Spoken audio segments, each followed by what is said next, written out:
7 days before my wedding, I found out my own mother had canceled every single vendor, the flowers, the catering, the venue, and told my fiancé I was damaged goods, and marrying me would be the biggest mistake of his life.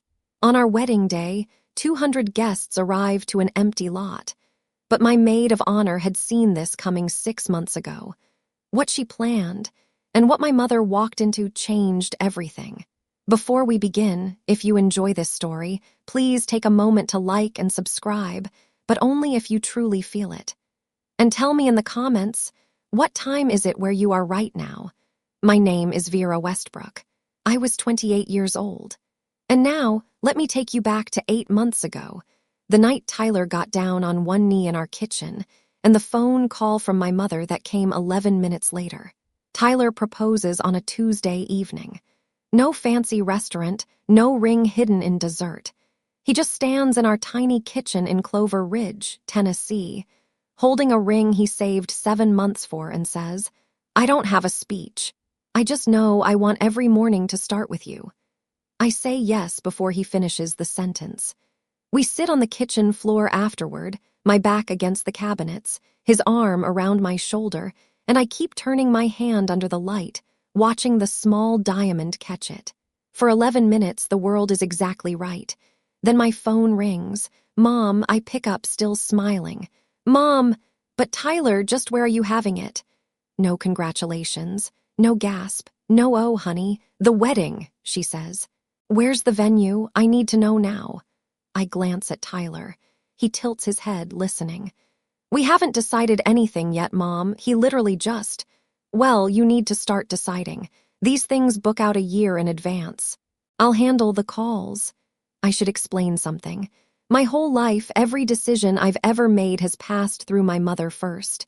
Which college? Which major? Which apartment? When my father died, I was 19. She pulled me close at the funeral and whispered, "It's just us now. You're all I have." And from that day, saying no to her felt like abandoning a widow. So when I tell her we want to plan it ourselves, she goes quiet. 4 seconds. I count them. "Fine," she says. "I understand you don't need me anymore." My chest tightens. The old guilt, the one she installed like software when I was a child, boots up instantly. "No, Mom, of course I need you. I want you to help." I hear her exhale, satisfied. Tyler watches me from across the kitchen. He doesn't say anything, but his jaw shifts just slightly, the way it does when he's holding something back. I didn't know it then, but that phone call was the first move in a game my mother had been waiting to play. 3 months after the engagement, my mother has taken over everything. It happens gradually, the way water rises in a basement. By the time you notice, it's already at your ankles. First, she offers to make a few calls to vendors because I'm busy teaching 3rd grade. Then she starts showing up to tastings without telling me. Then she changes my contact info on the florist's account to her own number. I wanted wildflowers, sunflowers, lavender, baby's breath, loose and messy and alive. My mother orders white roses. "For elegance." She says you'll thank me. I wanted barbecue pulled pork and cornbread. "Can't serve barbecue at a wedding, Vera. People will talk." I wanted the seating chart to put Tyler's family up front. She rearranges it so her friends fill the first 4 rows. When I push back, gently, the only way I know how, she cries right there in our living room, dabbing her eyes with a tissue she already had in her hand. "I'm just trying to make this beautiful for you. Your father would have wanted it this way." And I fold. Every time. Tyler starts spending longer hours in his workshop. He doesn't complain, but I catch him standing at his workbench sometimes, not building anything, just staring at the wall. One evening, Casey, my maid of honor, my best friend since 8th grade, comes over for the first rehearsal dinner planning. She watches my mother rearrange the centerpiece samples I'd chosen, replacing everyone. Casey doesn't say anything to Diane, but later at the door, she grabs my arm. "I need you to trust me on something. Don't ask questions yet." I laugh nervously. "What do you mean?" She just squeezes my hand and leaves. I didn't understand. Not then. 2 months before the wedding, my mother invites Tyler to lunch, just the two of them. She says it's to talk family things. I think it's a good sign. But Tyler comes home that afternoon and sits down across from me at the kitchen table. He folds his hands. He's careful with his words, he always is, but I can see the tension in his shoulders. Your mother told me you had a breakdown in college. My stomach drops. She used the phrase damaged goods. I stare at him. The room tilts. She said, my daughter needs someone who can handle her. Can you really? I open my mouth, but nothing comes out. Because yes, after my father died, I went through a dark stretch my sophomore year. I saw a counselor, I worked through it. It wasn't a secret, but it wasn't ammunition either. My mother turned it into ammunition. What did you say? I whisper. Tyler looks at me steadily. I said I don't see damage, I see someone who survived you. Something cracks open in my chest. Not pain, something warmer. She left after that, he says. Didn't finish her iced tea. 20 minutes later, my phone rings. Mom, Tyler disrespected me at lunch. He's isolating you from your family, Vera. That's what men like him do, carpenters. Blue collar, no ambition. He builds furniture with his hands, Mom. Your father was an accountant. Dad is gone. Silence. Then, very quietly, don't you dare throw that at me. She hangs up. I sit in the kitchen holding my phone, caught between two versions of the truth, my mother's, where she's protecting me, and the real one, where she's trying to make sure I never leave. I didn't know it yet, but this was only the first step in her plan. The rumors start small. 6 weeks before the wedding, I walk into Patty's hair salon on Main Street for my regular trim. Patty, who's done my hair since I was 14, sits me down and leans close to the mirror. Honey, are you okay? Your mama stopped by yesterday, said things aren't going well at home. What did she say exactly? Patty hesitates. Just that you've been struggling. That Tyler might not be the right fit. I smile, the kind you paste on when your insides are liquefying, and say, everything's fine, Patty, really. But it's not fine. Because the next day I walk into Dale's Market for groceries, and Mrs. Bauer at the register gives me a look I've never gotten before. Pity. Pure, unfiltered pity. Vera. Sweetheart, if you ever need to talk. I don't ask what she heard. I already know. Clover Ridge has a population of 4,000. In a town this size, a rumor doesn't travel. It teleports. Within 48 hours, my mother has seeded every coffee counter and church parking lot with the same story. Vera is fragile. Tyler is a mistake. The wedding shouldn't happen. I start feeling it everywhere. The sideways glances at the post office, the overly gentle tone from parents at school pickup. People treating me like I'm made of wet paper. That Thursday evening, my phone buzzes. A text from Casey. Don't react to anything your mom does this week. I mean it. Trust me. I stare at the screen. What does Casey know that I don't? I type back. You're scaring me. 3 dots appear, then disappear, then appear again. Good. Scared means you're paying attention. She doesn't explain further. And for reasons I can't articulate, I don't push. Something is moving under the surface. I just can't see it yet. 5 weeks out, my mother calls Gloria Cole, Tyler's mother. I don't find out about it from Gloria. I find out from Tyler, who finds out from his mother, who calls him at 9 a.m. on a Saturday morning, her voice tight and careful. Tyler, is there something about Vera I should know? Tyler puts the phone on speaker so I can hear. Gloria continues. Diane called me last night. She said Vera has a history of, she used the word episodes. She said Vera needed psychiatric treatment in college and that she worries about her stability. My hands go cold. She told me you should know what you're getting into.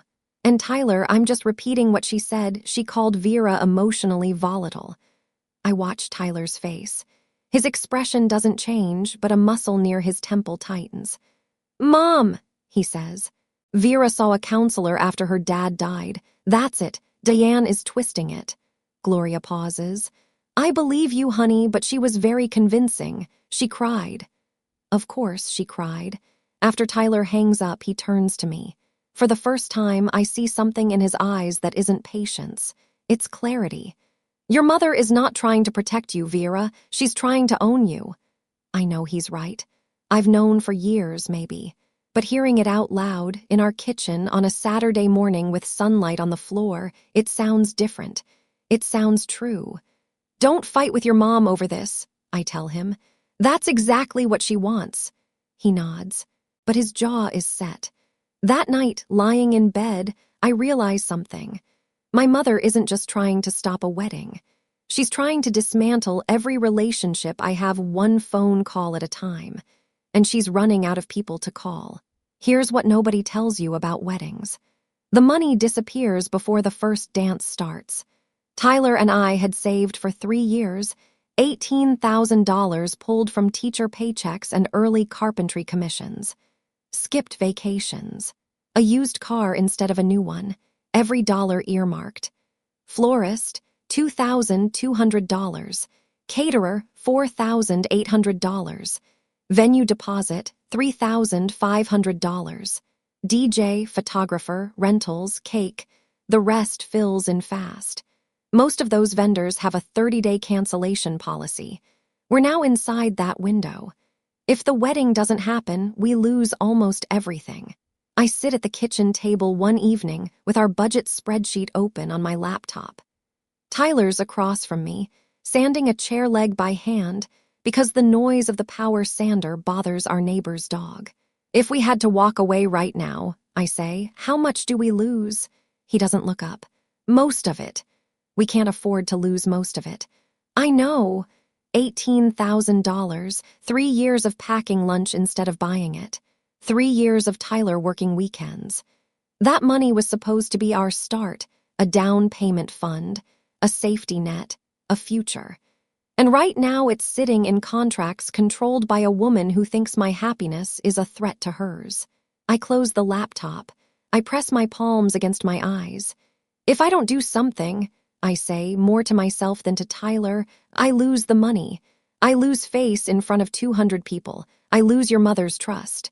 I lower my hands. And I lose myself. Tyler puts down the sandpaper. You won't lose me. I know, then we figure it out. But sitting there in the quiet of our kitchen, I thought this was the bottom. I thought this was as bad as it gets. I was wrong. 7 days before the wedding. A Monday, I'm grading papers at my desk during lunch when I decide to call the florist. Just a quick confirmation. Routine. The phone rings twice. Magnolia Florals, this is Dawn. Hi, Dawn, it's Vera Westbrook, just checking in on our order for Saturday. A pause. Too long. Ma'am, that order was canceled 3 days ago. The pencil in my hand stops moving. Excuse me. Your mother called. She said the wedding was off. I hang up.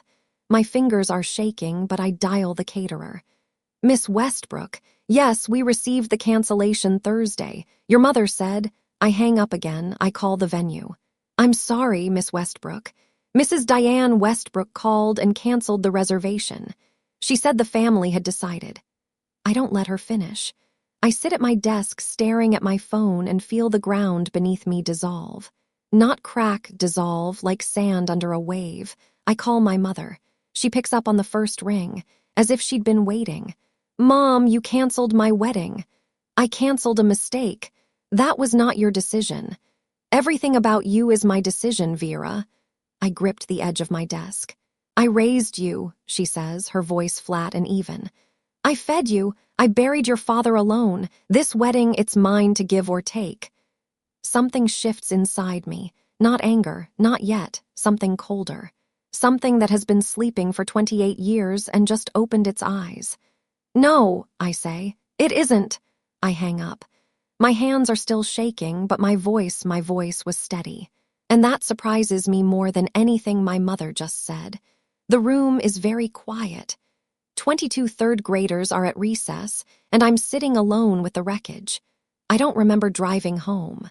I remember the kitchen floor, the cold of the tile through my dress, the way the afternoon light made a rectangle on the wall that moved so slowly it felt like time had thickened.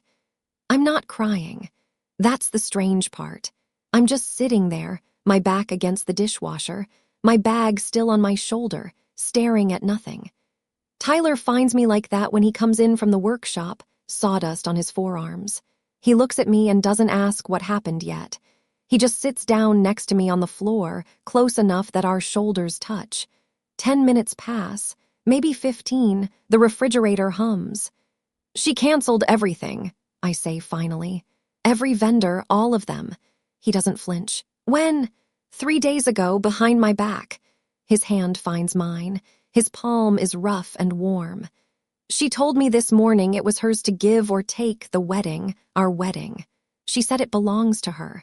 Tyler is quiet for a moment. Then we'll figure this out. 7 days, Tyler. No florist, no caterer, no venue, no money for replacements. I know. My mother wants me to fail. The sentence sits in the room like a living thing. The first time I've ever said it out loud. Tyler pulls out his phone. I'm calling Casey. He dials. Casey picks up. Tyler gives her the short version. Vendors canceled, Diane responsible, 7 days. Casey listens. There's a silence on her end, not the silence of shock. The silence of someone who has been waiting for this exact call. Don't call any vendor, Casey says. Don't call your mother. I need 48 hours. That same night, after I've fallen into something that isn't quite sleep on the couch, Tyler's phone rings. He's in the kitchen. I hear him answer, hear his voice drop low. I don't move. Later, much later, he tells me what happened. My mother called him at 10:47 p.m. She had a breakdown in college. Did she tell you the full story? Tyler says nothing. She couldn't get out of bed for 3 weeks.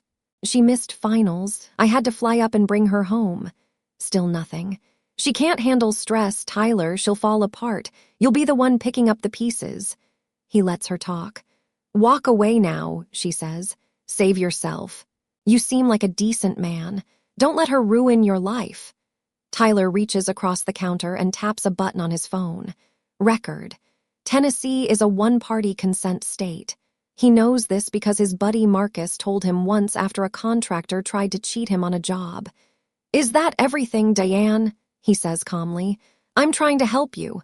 Noted. He hangs up. He saves the file. He doesn't tell me that night. He can see I'm barely holding together, and one more blow might crack the foundation. The next morning, he drives to Casey's apartment before work. He hands her his phone, the recording queued up. Casey listens. Her face doesn't change. When it ends, she looks at Tyler and says, This is exactly what I needed. What are you planning, Casey? She taps the phone against her palm. Insurance. The kind your mother-in-law can't cancel. She doesn't elaborate. And Tyler, because he's Tyler, trusts her the same way I do. Completely. Casey told me to wait 48 hours. Those were the longest 48 hours of my life. But I didn't know yet that she had been preparing for this moment for 6 months. 5 days before the wedding. Casey shows up at our door carrying a manila folder thick enough to prop open a window. She sits at our kitchen table, the same table where Tyler proposed, where I learned about the cancellations, where every turning point of this year had happened, and opens the folder. I need to tell you something, she says, and I need you to let me finish before you react. I nod. The day your mom volunteered to handle the wedding, 6 months ago, I started making backup plans. I stare at her. 6 months? Do you remember your college graduation? I do. My mother arrived 40 minutes late, started an argument with my roommate's parents over parking, and spent the reception telling everyone that my education degree was a waste and I should have gone into business. I cried in the bathroom. Casey held my hair back. I made a promise to myself that day, Casey says, that she would never ruin another milestone for you. She pulls out a printed contract. Sycamore Hill Estate, a private garden property 12 minutes from downtown Clover Ridge, owned by a woman named June Hartwell, a friend of Casey's from event planning. The contract is signed. Casey's name, dated 6 months ago. A $2,000 deposit, Casey's own money.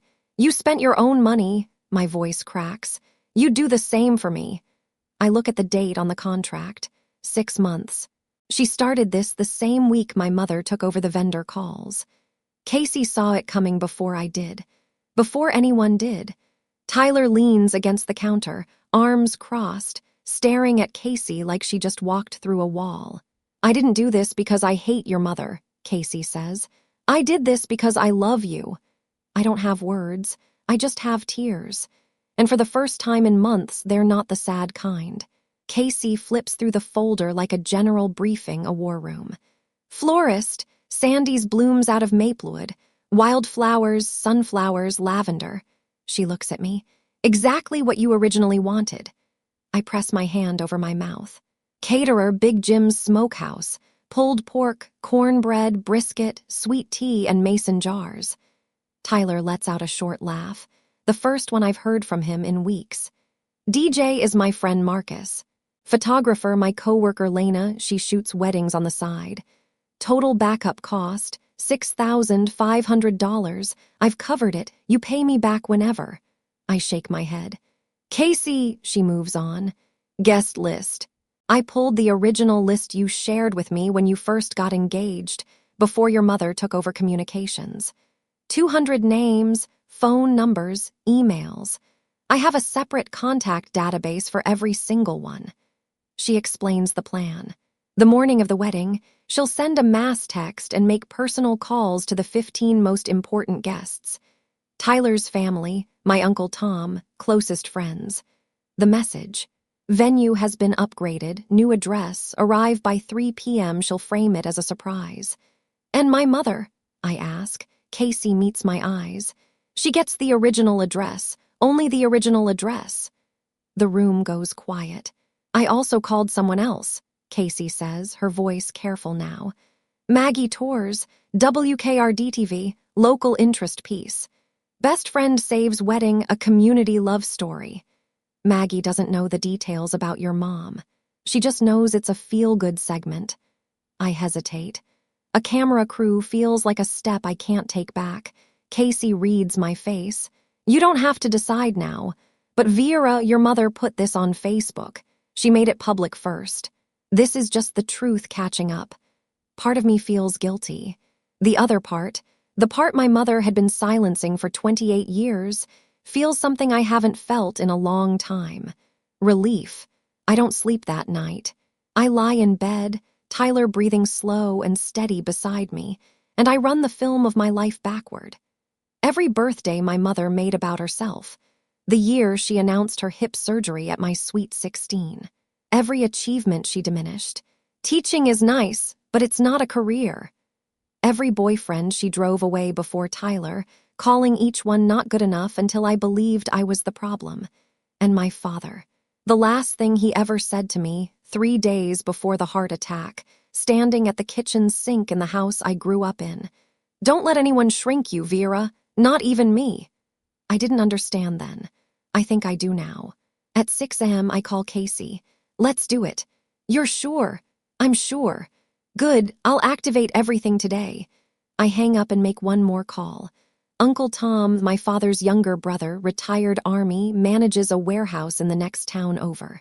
He's been in my life since birth but keeps his distance from my mother's orbit. Smart man. "Uncle Tom, I need to ask you something." "Shoot." "Will you walk me down the aisle?" The line goes quiet. I hear him clear his throat. When he speaks, his voice is rough. "Your daddy would be so proud, Vera."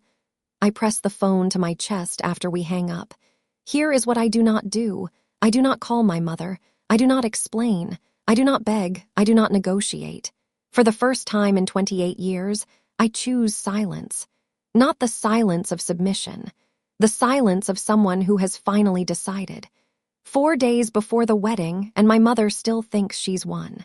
I've thought about it a lot since then, why my mother did what she did. Was it hate? Was it fear? Was it something broken inside her that couldn't stand to see me whole? I still don't have a perfect answer.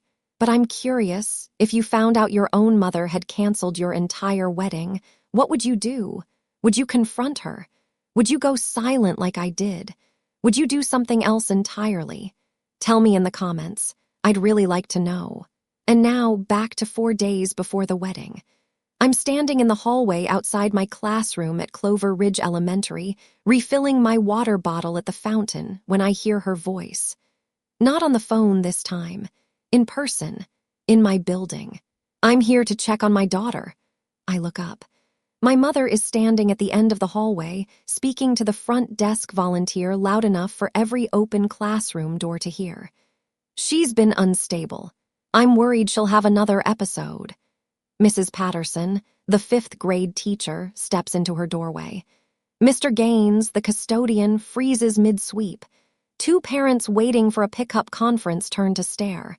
My face goes white. I can feel it drain. I walk toward her, steady steps. My sneakers squeak on the linoleum. "Mom, this is my workplace. Please leave." She pivots to face me and her expression shifts, hurt, wounded, trembling chin. Our principal, Miss Reed, appears from her office and guides my mother toward the exit gently but firmly. "Ma'am, I'll need to ask you to step outside." My mother looks around the hallway at the staring faces, the half-open doors, and squares her shoulders. "You'll see," she says, walking toward the exit. "Everyone will see." The door closes behind her. The hallway slowly unstiffens.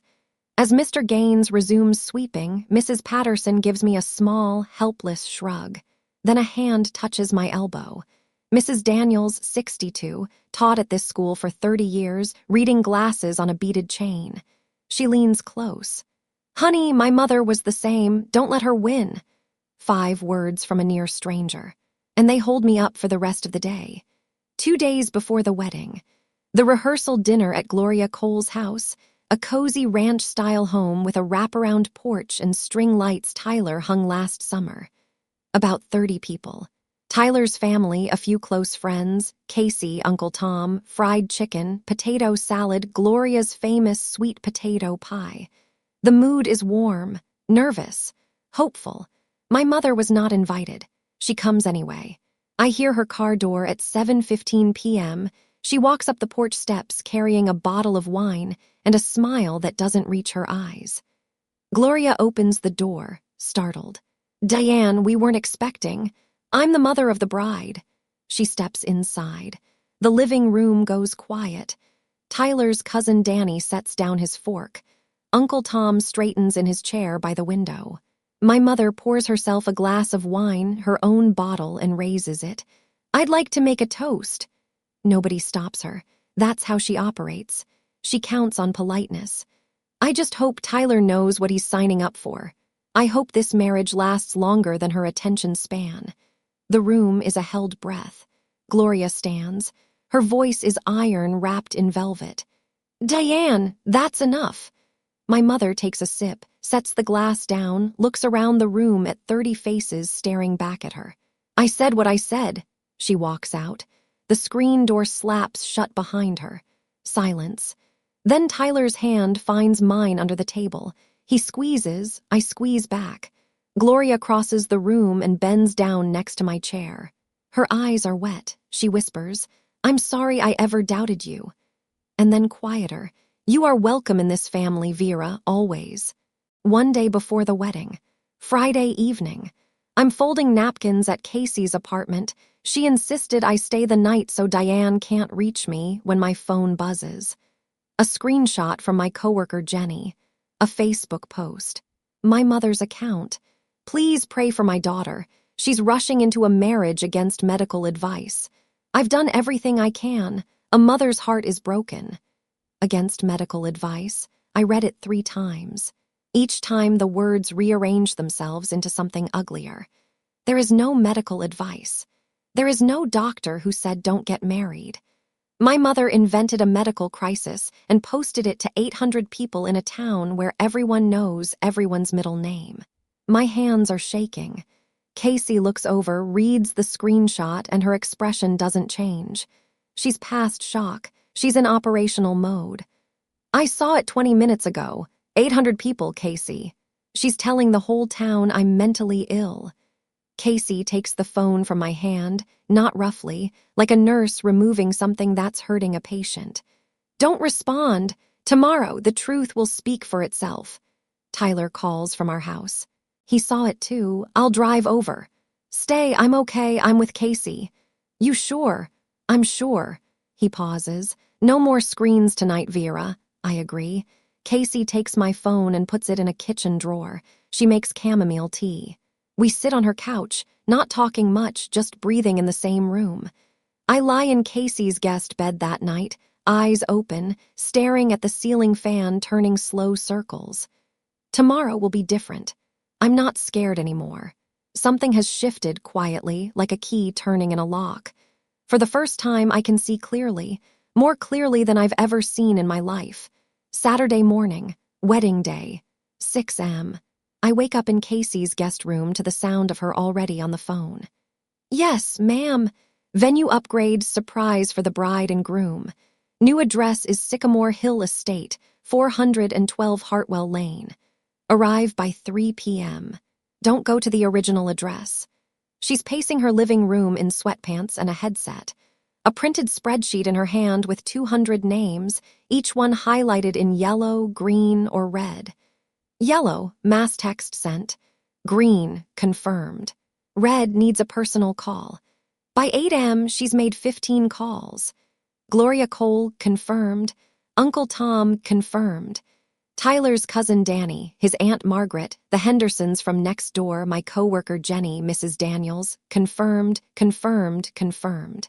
By noon, most of the guest list had confirmed the new location. A handful couldn't make it, a sick child, a couple traveling, but none of it was related to my mother's sabotage. One person is not on the contact list at all. Diane Westbrook receives no text, no call, no new address. As far as she knows, the wedding is at the original venue. The one she canceled. The empty lot. At noon, I put on my dress in Casey's bedroom. It's simple, ivory, tea-length lace sleeves. I bought it at a consignment shop in Atlanta. $60. My mother called it second-hand embarrassment. I call it mine. Uncle Tom arrives at 1:30 p.m. He's wearing a gray suit, polished shoes, eyes already red. He sees me and stops in the doorway. Lord Vera, you look like your daddy on his wedding day, stubborn and beautiful. Casey checks her watch, checks her list, looks at me. Ready, I smooth my dress. I take a breath. I've been ready for 28 years. Sycamore Hill Estate sits at the end of a gravel lane lined with pecan trees. There's a white wooden gate, open wide. Beyond it, a rolling lawn edged with wildflower beds, sunflowers, lavender, baby's breath. The flowers I chose. The flowers my mother erased. Casey brought them back. Fairy lights are strung between two ancient live oaks, swaying just enough to make the light shimmer. Wooden chairs line a center aisle, chairs Tyler built himself over the last year. One every weekend, stacked in his workshop where I thought he was just staying busy. He was building our wedding without me knowing. The barbecue pit is already going. Big Jim himself in his denim apron tends the smoker. Pulled pork, cornbread, sweet tea, and mason jars, just like I dreamed. Guests start arriving at 2:30. They step through the gate and stop. Almost every one of them stops. Some press their hands to their chests. Some laugh in disbelief. Mrs. Henderson whispers to her husband, "This is better than the original." Gloria Cole walks in, sees the wildflowers, sees the hand-built chairs, sees the fairy lights catching the Tennessee afternoon sun. She finds me near the garden trellis and wraps her arms around me, tight, real. This is what your wedding was always supposed to look like. Maggie Tours from WKRD-TV arrives quietly with her cameraman. They set up off to the side, unobtrusive, professional. Casey briefs them. A heartwarming story about friendship and community. That's all they need to know for now. Old Mrs. Freeman, my neighbor since childhood, 81 years old, Sunday hat and all, finds me and takes both my hands. Your daddy is watching, sweetheart, I know it. I believe her. 200 chairs, 197 guests, and the only person missing is the one who tried to make sure none of this would exist. 3 p.m. The afternoon light turns gold. Uncle Tom takes my arm at the end of the aisle. His grip is firm, military firm, but his hand is trembling. "Slow steps," he murmurs. "Make it count." The music starts. Not a grand orchestral piece, just a guitar. Casey's friend Caleb, sitting on a stool under the live oak, playing a finger-picked version of the song Tyler, and I danced to on our first date in his workshop. Sawdust still on the floor. I step forward. 200 faces turn. Some are smiling. Some are already crying. Gloria Cole holds a tissue to her nose. Mrs. Daniels nods at me from the third row, small, steady, certain. Tyler stands at the end of the aisle. His hands are clasped in front of him. His eyes are red and he's not hiding it. He's never hidden anything from me. As Uncle Tom delivers me to Tyler, he shakes Tyler's hand and says, "Take care of her or answer to me." Tyler nods. "Yes, sir." The efficient Tyler's college friend David, ordained online last month specifically for this, keeps it simple. Short readings, no sermon, then the vows. Tyler goes first. His voice breaks once on the word home. My turn. I don't read from a card. I look at him and say what I've been holding for months. I choose you not because I need to be saved, but because I finally know I deserve to be loved without conditions. I don't need permission to be happy. Not from anyone, not anymore. The garden goes quiet. Even the birds, it seems. Then Tyler's hand finds mine. The officiant pronounces us married. We kiss under the live oaks and the fairy lights sway, and 197 people rise to their feet. The sound of their applause fills the garden like a wave. And somewhere, 12 minutes away, an empty lot waits in silence. 3:15 p.m., 12 minutes away. I learned the details later, pieced together from Uncle Tom, from the security guard, from Maggie Torr's footage. My mother drives to the original venue at 2:45. She parks her silver sedan, the one she always keeps spotless because appearances matter, and steps out in a navy blue dress and pearl earrings. She's not dressed for grief. She's dressed for victory. She walks toward the lot.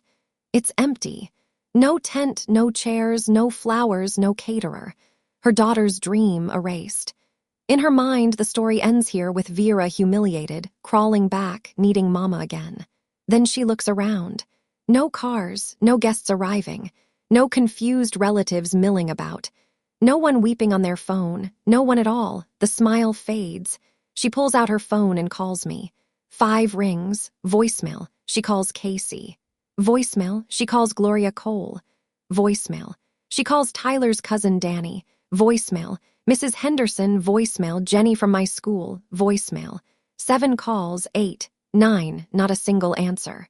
She stands in the middle of that empty lot, phone pressed to her ear, turning in a slow circle. The sun is hot. The cicadas are loud, and she is completely, utterly alone. I try to imagine what that moment felt like for her. The exact second she understood. The second the smile dropped and the realization landed like a stone in still water. She came to watch me break. Instead, she stood in an empty field, calling number after number, and no one answered. Someone answers eventually. A distant cousin of Tyler's, Bev, 74, hard of hearing, probably didn't understand the "Don't Tell Diane" memo. She picks up on the 6th ring. "Oh, Diane, didn't you get the message? Weddings at Sycamore Hill now. Pretty place out on Hartwell Lane." My mother hangs up without saying goodbye. 25 minutes later, she must have broken every speed limit in Clover Ridge. Her silver sedan crunches up the gravel lane at Sycamore Hill Estate. She sees the white gate. The fairy lights through the trees. She hears the music, the laughter, the clinking of glasses, and the smoky sweetness of barbecue drifting through the Tennessee air. She parks. She walks to the gate. Her heels sink slightly into the gravel. A man is standing at the entrance. Kyle, Casey's friend, 6'2", calm-faced, holding a clipboard. He's been briefed. "Good afternoon, ma'am. May I see your invitation?" My mother straightens. "I'm the mother of the bride." Kyle looks down at his list. He scans it carefully. Top to bottom, he looks up. "I'm sorry, ma'am, your name isn't on the guest list." My mother stares at him. Her mouth opens, then closes. "There must be a mistake." "No mistake, ma'am. I've checked twice." Through the gate, she can see the chairs, the wildflowers, the mason jars, the guests laughing. She can see the back of my dress. She can see Tyler's arm around my waist. Everything she tried to destroy is right there, alive and whole and glowing. And there is a gate between her and it, and a man with a clipboard, and her name nowhere on the list. I understand this is difficult, Kyle says gently, but I can only allow listed guests. I gave birth to her. Several guests near the gate turn their heads. Tyler's Aunt Margaret whispers something to the person next to her. Mrs. Henderson shakes her head slowly. My mother sees the faces looking at her, not with sympathy, not with confusion, with recognition. They know what she did. Casey's venue change message had been clear. Due to unforeseen vendor cancellations by a family member, the wedding location has been moved. Everyone knows who that family member is. Then my mother sees the camera. Maggie Torres and her cameraman have moved toward the gate. Not aggressively, just doing their job. The red light is on. My mother freezes. The tears, the ones she can summon on command, stop. She looks at the lens the way a deer looks at headlights, for one long moment. She stands there, the mask cracking. Not the grieving mother, not the protective parent. Just a woman in a navy dress who bet everything on control and lost. She turns around, walks to her car, opens the door, gets in, drives away. She doesn't look back. Inside the garden, I'm dancing. Tyler leads me through a clumsy two-step on the grass, while Caleb plays guitar and the fairy lights turn on as the sun dips. I don't know my mother came. I don't know she left. Casey stands near the dessert table, watching the gate. She sees the silver sedan disappear down the gravel road. She picks up her glass of sweet tea, takes a sip, and walks back to the dance floor. No triumph, no gloating, just peace. She came, Casey tells me days later. She left. You didn't miss anything. The rest of the evening is the kind of ordinary I've been starving for. Paper plates loaded with pulled pork. Sweet tea refilled 3 times. Tyler's 7-year-old nephew Brady chasing fireflies across the lawn while his grandmother yells at him to watch the flower beds. We cut the cake, 2 tiers, buttercream frosting, a small cluster of wildflowers on top. I made the topper myself. 2 tiny wooden figures Tyler carved last month. He thought I didn't notice the wood shavings on his workbench. I noticed. Gloria stands up to speak. She's not a woman who enjoys public attention. So when she clears her throat and the garden goes quiet, it means something. I'm not a speech person, she says, but I want to say this. Welcome to the family, Vera, for real this time. A few people laugh. A few people cry. I do both. Uncle Tom goes next. He holds his glass steady, but his voice wavers. My brother always said Vera would find her way. He pauses, swallows. He was right. The applause is gentle, not a roar, just a warm, even sound like rain on a porch roof. I sit at the long wooden table Tyler built for a client last year, but decided to keep. And I look around, 197 people eating barbecue in a garden full of wildflowers under fairy lights in a small Tennessee town. Nobody is performing. Nobody is managing appearances. Nobody is watching to see if I'll crack. For the first time in my life, a celebration isn't being held hostage. Casey catches my eye from across the table. She raises her mason jar. I raise mine. We don't say anything. We don't need to. That was the first celebration of my life that wasn't stolen from me. Later that night, after the last guest has gone and the fairy lights are still blinking softly in the empty garden, Tyler and I sit on the porch steps at our house. My shoes are off. His tie is loose. The night air smells like jasmine and leftover smoke. There's something I need to show you, he says. He pulls out his phone and opens an audio file, dated 6 days ago, 10:47 p.m. I didn't play this for you before because you were already breaking. He presses play. My mother's voice fills the dark porch. She had a breakdown in college. Did she tell you the full story? I listen. She can't handle stress. She'll fall apart. I keep listening. Walk away now, save yourself. The recording ends. The cicadas take over. I sit with it. My mother's voice, the one that sang me to sleep, the one that read me stories, the one that told me I was too fragile, too broken, too damaged for anyone to love, hanging in the warm night air. I'm not damaged, I say. I never was. Tyler doesn't argue. He just waits. I want to send this to Maggie Tors. He looks at me. Are you sure? My mother put it on Facebook first. She told 800 people I was mentally ill. She told the whole town my marriage was a mistake. I fold my hands. I'm not putting her on blast. I'm just letting people hear her real voice. Okay. And the vendor cancellations, the emails, the voicemails where she pretended to be me, Casey has all of those. Tyler nods. This isn't revenge, I say, as much to myself as to him. This is just the truth, without her editing it. He puts his arm around me. The porch light flickers. Somewhere down the road, a dog barks twice and stops. I'm not doing this to hurt her. I'm doing this so she can never rewrite the story. The next morning, Sunday, I sit at the kitchen table with a blank sheet of paper and a pen. Not an email, not a text. A letter handwritten because some things should cost effort. I write 3 drafts before I get it right. The first is too angry. The second is too kind. The third is honest. Mom, I love you. I need you to know that first, because the rest of this letter will be hard to read. You canceled my wedding. You told my fiancé I was damaged goods. You told the town I was mentally ill. You told his mother I was unstable. You came to my workplace and implied I was having a breakdown in front of my colleagues. You posted on Facebook that I was marrying against medical advice. That was a lie.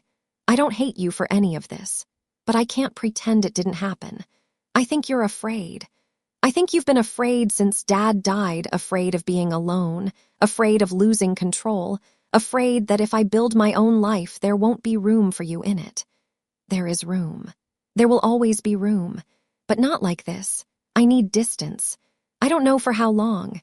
When you're ready to talk, really talk, without guilt, without tears used as weapons, without trying to control the conversation, I'll be here.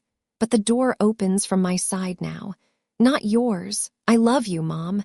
But love without boundaries isn't love. It's captivity. Vera, I fold the letter. I put it in an envelope and write Diane Westbrook on the front. I drive to Uncle Tom's house and hand it to him. He reads it standing in his doorway. When he finishes, he folds it carefully and looks at me. Your father would have written the same thing. He delivers it that afternoon. I don't ask how she reacted. I'm not ready to know. 1 week after the wedding, Maggie Tors' segment airs on WKRD-TV. The piece runs 4.5 minutes during the 6 o'clock news. The angle. Maid of honor saves best friend's wedding after family sabotage. A Clover Ridge love story. Maggie keeps it tasteful. She doesn't name my mother directly. She says a family member canceled all wedding vendors 1 week before the ceremony. She shows footage of the garden, the wildflowers, the fairy lights, Tyler and me dancing. She interviews Casey, who says simply, "When someone you love is in trouble, you don't wait for permission to help." She doesn't need to name Diane. But in a town of 4,000, subtraction is identification. If the mother of the bride isn't in the wedding footage and a family member did the sabotage, everyone does the math. Within 3 days, I hear the ripples. Diane's post, the one about medical advice, gets screenshot shared across half the town before she can delete it. By the time she does, it's too late. People are placing it side by side with Maggie's report, the Clover Ridge Women's Auxiliary, where Diane has held a board seat for 6 years, sends her a polite email. We think it's best if you take a leave of absence while things settle down. At Patty's salon, Patty tells Diane during her appointment, "Diane, I heard what happened. I think you should talk to someone, a professional." Neighbors stop waving from their driveways. Invitations to Sunday potlucks stop arriving. The phone calls taper off. My mother's currency in Clover Ridge had always been reputation, the devoted widow, the sacrificing mother, the woman who held it all together. That currency is now worthless. A woman on the town's Facebook group writes what everyone is thinking. I always thought Diane was a devoted mother. Turns out devoted and controlling look the same from the outside. I hear about the next part from Uncle Tom, who checks on my mother because, despite everything, she's still his late brother's wife. And Tom is the kind of man who doesn't abandon people even when they've earned it. Diane calls him on a Wednesday night, 2 weeks after the wedding. She's crying. They turned my daughter against me. Tom doesn't sugarcoat it. Nobody turned her, Diane, you pushed her. She's my child, I have a right. You have a right to love her, you don't have a right to own her. She hangs up. Calls back 20 minutes later, trying a different angle. That girl, Casey, manipulated the whole thing. She poisoned Vera against me. Casey saved a wedding you tried to destroy. Silence. Tom tells me she calls a few of her old friends from the women's auxiliary. She tells them she's been pushed out by her daughter and her daughter's controlling best friend. The narrative is familiar. Diane, the victim. Diane, the misunderstood martyr. But this time, nobody buys it. Tom drives by Diane's house one evening and sees the lights on in the kitchen. Through the window, she's sitting alone at the table looking at an old photo album. Her wedding album. Her and my father, young, smiling, unbroken. He tells me this carefully, like he's not sure I want to hear it. I listen. I hope she gets help, I say. I mean it. Not because I've forgiven her, but because I know what it looks like when someone is drowning and too proud to call for a life vest. I tell Tom, if she agrees to see a therapist, I'll go to one session of family counseling with her. One, that's my offer. It's not forgiveness. It's a condition. And it's the most generous thing I can give right now. The money sorts itself out, mostly. Tyler and I contact the original vendors, the ones my mother canceled by impersonating me. We bring the receipts, the emails where Diane signed as Vera Westbrook, the voicemails where she used my name. The florist and the caterer both review the evidence and agree. We didn't authorize the cancellation. Dawn at Magnolia Florals refunds $2,200. The caterer returns $4,800. That's $7,000 back. Not everything, but enough to breathe. The venue, Clover Ridge Community Pavilion, has a stricter policy. No refund past 30 days. But the manager, after hearing the story and seeing the voicemails, offers a credit toward a future event. Tyler says, "We'll use it for our first anniversary party." I laugh for the first time in a while. We pay Casey back the $6,500 within 2 months. She resists. Consider it a wedding gift. I wire it anyway. Some debts aren't about money, they're about respect. Something unexpected comes from the wedding itself. 3 guests who saw the hand-built chairs and tables Tyler made for the reception reach out to him the following week. Custom furniture orders, a dining set for the Hendersons, a rocking chair for old Mrs. Freeman, a bookshelf for Maggie Torr's producer. Tyler's workshop, which had been struggling for steady clients, suddenly has a 3-month wait list. I don't file charges against my mother. I don't sue for damages. I considered it briefly, but I'm a 28-year-old teacher in a small town and she's my mother. The legal system isn't built for this kind of wound. But I keep everything.